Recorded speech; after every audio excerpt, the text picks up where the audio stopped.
Llavors es fan servir una tècnica que es diu cherry picking. El seu problema, com va sortir publicat en l'article famós de Sapiens, l'heu llegit aquest? Sí, jo sí. Sí, oi? El problema és que des dels historiadors, si és veritat o és mentida, això ho ha de dir la gent, perquè la gent ja són madurs i tothom té criteri. El que hem de dir com a professionals des de la història és que no fan servir mètodes que tinguin un mínim, que compleixin un mínim de rigor científic. Perquè quan tu trobes una font que diu blanc, però te'n trobes 50 que diuen negre, el que no pots dir és que les negres me les passo pel clatell i com que aquesta és la que m'interessa, doncs me quedo com aquesta i aquella doncs digo que no. I això és el que fan aquesta gent. M'explico? Que al final, si l'encerto l'endevino perquè bufo la flauta i resulta que és veritat, doncs mira, igual tenen sort i sí, no? Però no han seguit un mètode i un rigor històric. Per tant, el que fan no és història. Tampoc segueixen un rigor d'hipòtesi. Per molt que diuen que sí, tampoc no el segueixen. Perquè tu, la primera condició per exercir un sistema d'investigació basat en la hipòtesi és que quan acabes de contrastar-la, com a mínim t'han de quedar 3 o 4 preguntes més. Si no, no és una bona investigació. Si tu fas una hipòtesi amb una resposta prèvia que ja la tens donada, és a dir, ells mateixos ja et donen la resposta, i llavors l'únic que fan és buscar la confirmació d'allò que ells ja diuen que és la veritat.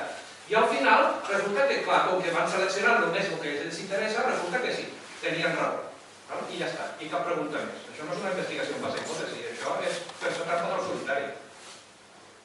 M'explico? És a dir, una hipòtesi és, tu planteges una hipòtesi, que és una pregunta, i la contrastes, i vas investigant, i la vas contrastant, i aquella hipòtesi pot anar modelant-se conforme van sortint diferents proves.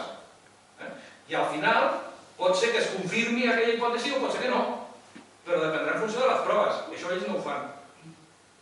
Ells ja donen per cert una cosa, i al final de tot el procés van buscant tot allò que els interessa i al final la confirmen i ja està.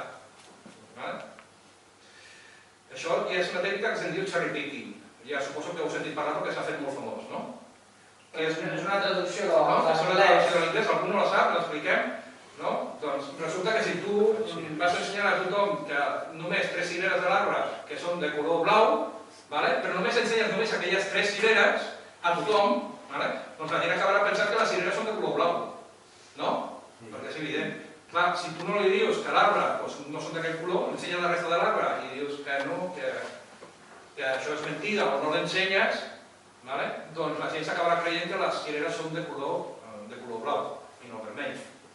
Això és el cherry picking, és a dir, és la selecció de les fonts i de les proves en funció de la ideologia de cadascun. I l'interès que hi ha darrere de tot això, quin és? Econòmic.